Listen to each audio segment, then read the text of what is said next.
Bonjour, vous êtes face à un QCM ici qui répercute une dizaine de questions sur toute l'année. Donc première, ça porte sur le dernier chapitre vu, la matrice de transition.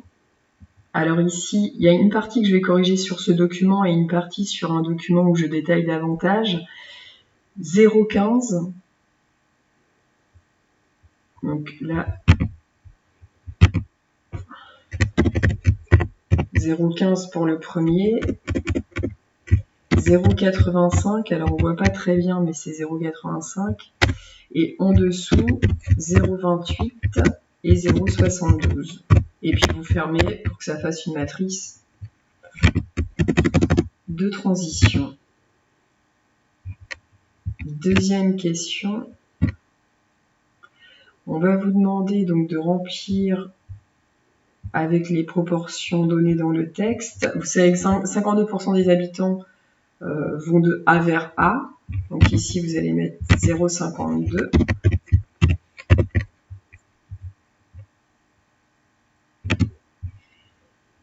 Donc ça veut dire que là, vous aurez 0,48.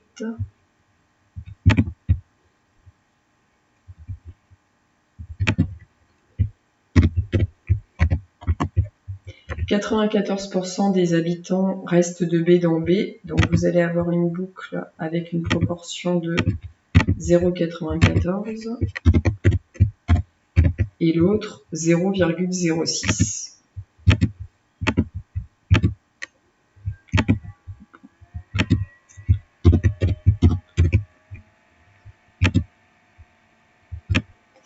Question 3. Alors celle-là, elle est plus difficile. Vous n'étiez pas en temps limité. Je vous avais pas mis un diaporama avec un temps comme en question rapide. Celle-là est beaucoup plus longue. Ça explique pourquoi j'ai détaillé.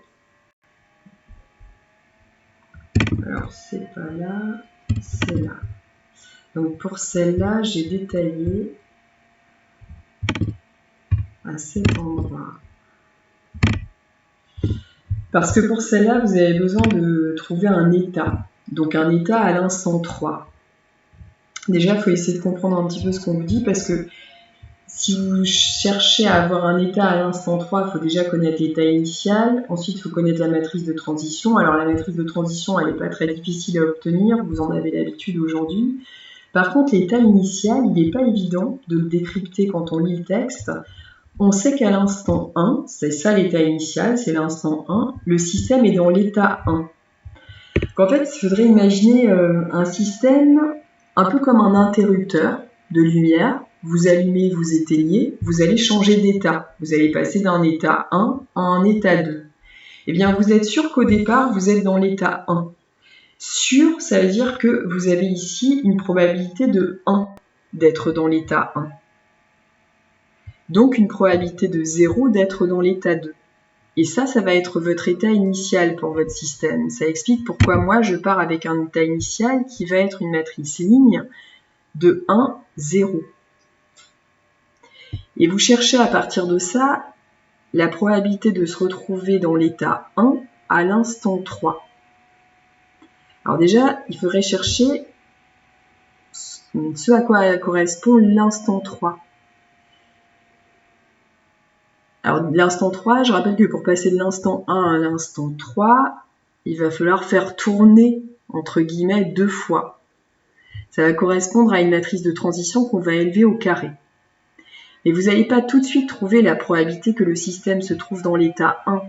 Vous allez trouver, vous, la probabilité d'être dans l'état 1 ou dans l'état 2. Vous allez obtenir une matrice ligne, et à l'intérieur de cette matrice ligne, il faudra retirer l'information qui vous est demandée, c'est-à-dire la probabilité que le système soit dans l'état 1.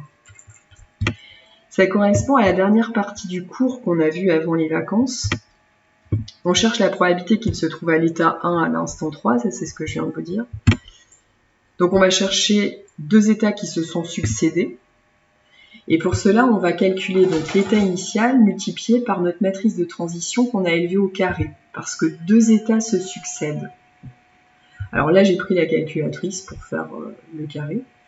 Et ensuite, ça se calcule par contre de tête, parce que quand vous faites cette ligne-là par cette colonne, 1 fois 0,6448 plus 0 fois 6432. Je reprends. 1 fois 0,6448 plus 0 fois 0,6432. Ça va donner 0,6448. Hop. Non. Erreur de frappe. Hop. Et puis l'autre, bon j'ai fait n'importe quoi. L'autre, 1 fois 0,3552 plus 0 fois 0,3568, ça fait 0,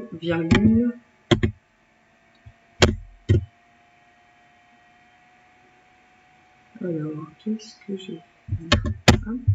Ça fait 0,3552. Et donc, la probabilité qu'il se retrouve à l'instant 3 dans l'état 1 va être de 0,6448. C'est l'état qu'on trouve ici. Ça va être le premier, parce que la matrice de transition, je l'ai rangée dans cet ordre-là. 1, puis 2.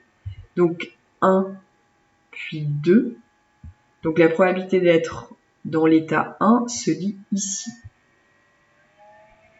Et ça, c'est une question qui est assez longue à traiter parce que vous avez tout le déroulé du cours sans les questions intermédiaires que vous aviez d'habitude.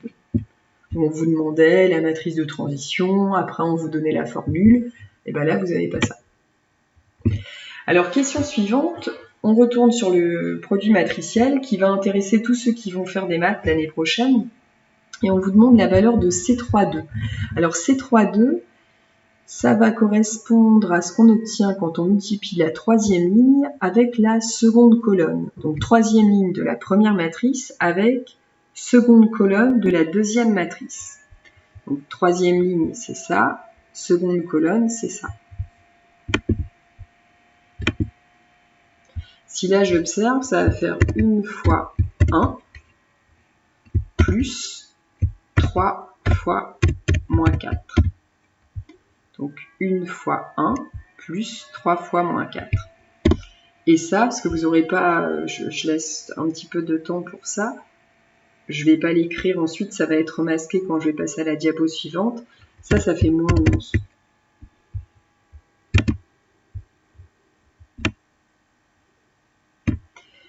Suivante, quel est le coefficient que vous pouvez calculer dans cette matrice? Alors, je rappelle que dans cette matrice, vu l'ordre là des matrices, vous allez faire les lignes de celle-là et les colonnes de celle-là. Donc, les lignes de celle-là multipliées par les colonnes de la seconde. Alors, la ligne qui est connue de la première matrice, c'est la première ligne. La colonne qui est entièrement connue de votre deuxième matrice, c'est la troisième. Ce que vous pouvez donc calculer, c'est le coefficient qui va se trouver sur la première ligne, troisième colonne. C'est 1, 3.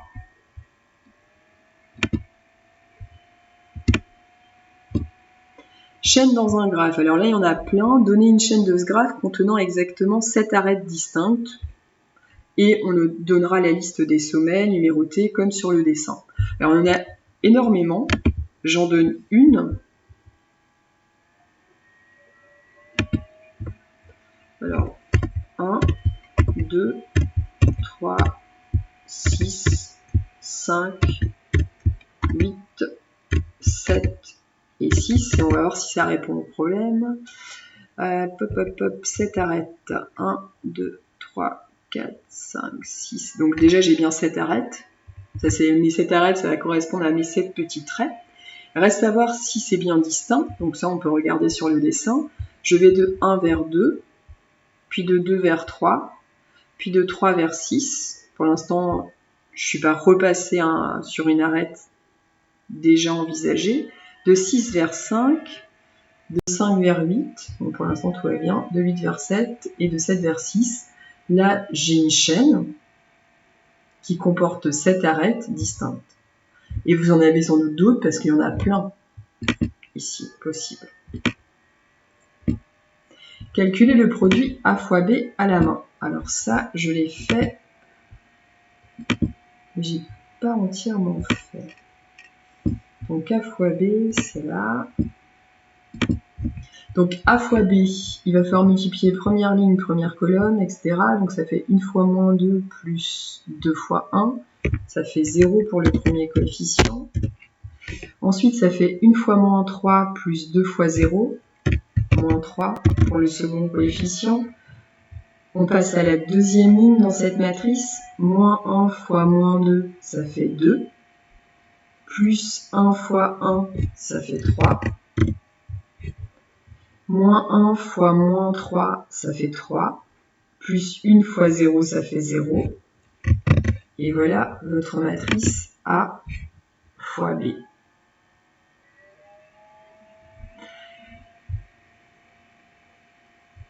Question suivante. Calculer A carré. Alors je ne sais pas comment vous y êtes pris, mais derrière A carré, on n'a vu aucune formule en cours qui dirait que pour élever une matrice au carré, il suffirait d'élever chacun des coefficients de la matrice au carré. Il n'y a rien dans le cours qui dit ça. A priori, si c'était une formule qui fonctionnait, je l'aurais peut-être écrit. Parce que pour vérifier qu'une formule fonctionne, il faut vérifier qu'elle est en accord avec la définition du carré. Et la définition du carré, c'est cela. Quand vous étiez au collège, vous avez vu que quand on élevait un nombre au carré, cela revenait à multiplier ce nombre par lui-même. Eh bien, élever une matrice au carré, c'est pareil. C'est multiplier cette matrice par elle-même. Et comment on multiplie deux matrices? On vient de le voir au-dessus. Donc là, ce qui va changer, c'est que ça ne va pas être A fois B, ça va être A fois A. Donc on va faire cette matrice multipliée par elle-même. Et on va regarder ce que ça donne. Donc première ligne, première colonne, 1 fois 1, 1, 2 fois moins 1, moins 2, 1 plus moins 2, moins 1. 1 fois 2, 2, 2 fois 1, 2, quand on ajoute, ça fait 4. Moins 1 fois 1, moins 1, moins 1 fois 1, moins 1, quand on ajoute, ça fait moins 2. Et puis le dernier, moins 1 fois 2, plus 1 fois 1, ça fait moins 1. Ah oui, ça risque pas de fonctionner. Alors,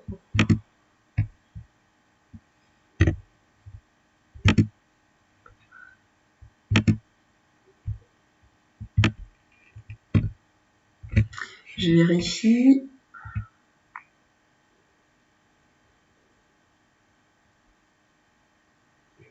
J'ai une autre erreur. Là.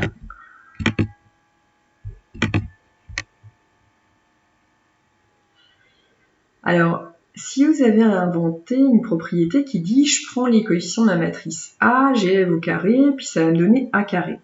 Ça voudrait dire que à chaque fois que vous allez élever une matrice au carré, chacun des coefficients dans la matrice va être positif ou nul.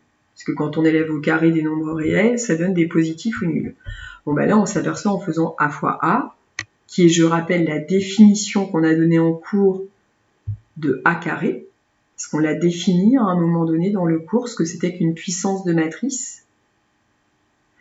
Eh bien, A carré, c'est A fois A, et ça donne une matrice qui a des coefficients négatifs, et qui ne correspond pas à ce que vous auriez trouvé en inventant la formule « j'élève au carré chacun des coefficients ».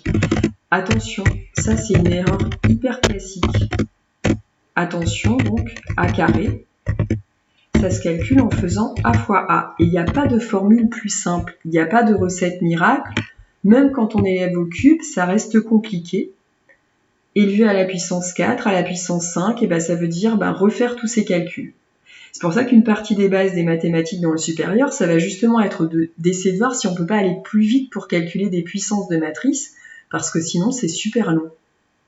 Surtout quand on est sur des matrices carrées d'ordre 3 ou 4. Voilà.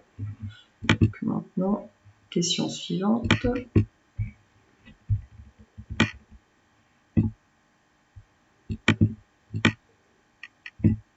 Donner une chaîne eulérienne de ce graphe, alors dans cette question, je ne demande pas de justifier qu'il y en a bien une. Il faut quand même vérifier normalement que le graphe est connexe, c'est le cas. Et il faut regarder, de toute façon, pour cette chaîne eulérienne, il va falloir quand même avoir une idée du départ et de la fin. Parce que c'est pas un cycle eulérien, là c'est une chaîne dont on vous parle. Alors je rappelle qu'un cycle eulérien, c'est un cas particulier de chaîne eulérienne. Mais là, on est bien sur le cas d'une chaîne eulérienne, parce que si on dresse le tableau des degrés des sommets, on va se rendre compte que c'est 4 et 5 qui sont des sommets de degrés impairs. 3, 3. Ça veut dire que vous allez avoir une chaîne qui va commencer, comme vous voulez, hein, à 4 ou à 5, mais qui va revenir donc sur le sommet, l'autre sommet, qui aura un degré impair. Et la chaîne eulérienne, je rappelle que pour l'écrire, il faut passer par toutes les arêtes une et une seule fois. Donc là, 4, moi je vous propose ça.